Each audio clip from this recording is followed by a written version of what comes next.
Welcome back again. I couldn't leave you. I had to do another one because it's story time. I wanted to inspire somebody that has suffered a great occurrence in their life. So let me take you back a part of my life. It doesn't really involve me, but it involves a friend of mine, a good friend of mine. He's right in the city where I am now. He moved from St. Louis with me. He's one of my good friends. His name is Charles. Me and Charles grew up together. I'm not going to reveal his last name, but those who know him, they know the story. So me and my friend Charles, we grew up from like 6 or 7, elementary school all the way through high school. We actually both went to the same college when we first went to college. I did go to a JUCO first before I transferred and finished off my education. I started off JUCO.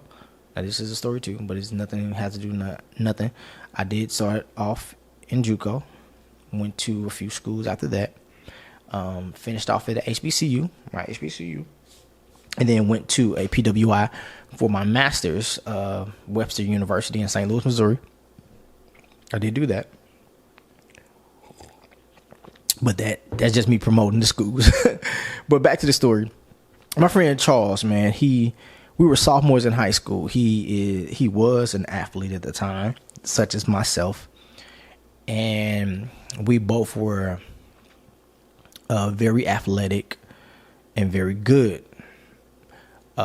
We were, I believe it was our sophomore year. We were blessed with the opportunity to be on the varsity football team. I was small, but I was fast and strong. He was small also. He was pretty skinny, but he had heart just like myself. But the position he played at the time was not fit for him, but he had enough heart and he could do it. So, and where he played was the offensive line, right? He's up against guys who are 300-400 pounds, 200 pounds. And this is high school. And we were very competitive at the time at the high school we went to. And he was nothing but like maybe I would say 150 but he had heart and he was decently strong at the time, but skinny kid though. And I remember it like it was yesterday. We had just won a game. I forget the school we were playing. And when we got done, he wasn't speaking. He wasn't talking. Locker room, he wasn't talking. Even he was nodding, and shaking his head, answering questions, but he wasn't speaking. Something was wrong.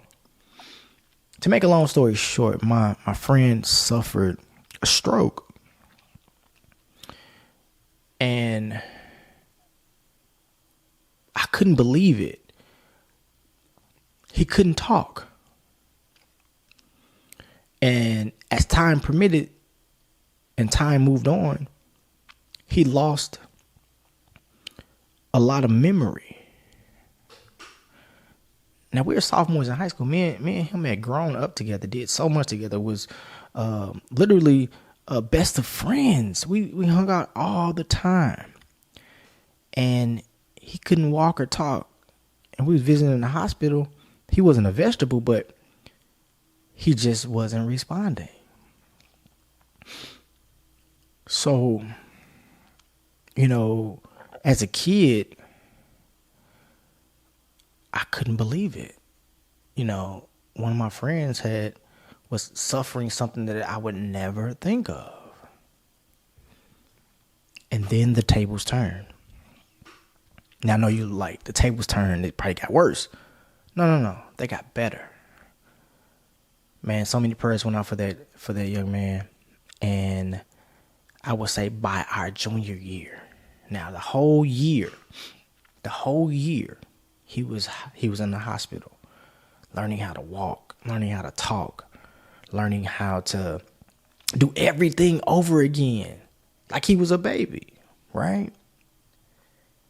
By our junior year, I would say basketball season. So that's moving into the cold season. Basketball is an indoor sport. And so football season, he couldn't play football again, of course. So the next sport up is basketball. And he was mobile.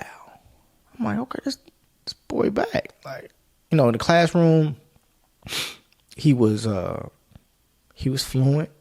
He had a stuttering problem prior to, but it's like it got better, right? By track season, he was like back to normal. Yeah, you listening to a miracle. Just to let you know, you listening to a miracle happen. Well, that happened. He was on our district championship team 2 years in a row after that, our junior and our senior year. And then what surprised everybody, not only was the man excellent in school after that, the man was a state champion in track. As am I, because we was on the same team. We were overall state champions. He was individual state champion. And the man had a stroke our sophomore year. He had to learn how to walk, talk, and all of this all over again. I remember it was our junior year. The papers and the news team came up and he asked which one of his friends he wanted to do an interview about, knowing him and his transition. And I was that person. And, doing the interview, I don't know what it was, Channel 2, Channel 4, Channel 30. I don't remember. But I remember doing the news, doing the news and the interview. And it was actually kind of interesting to even talk about, because I was blown out the water, because, a lot of people don't experience those things miracle wise.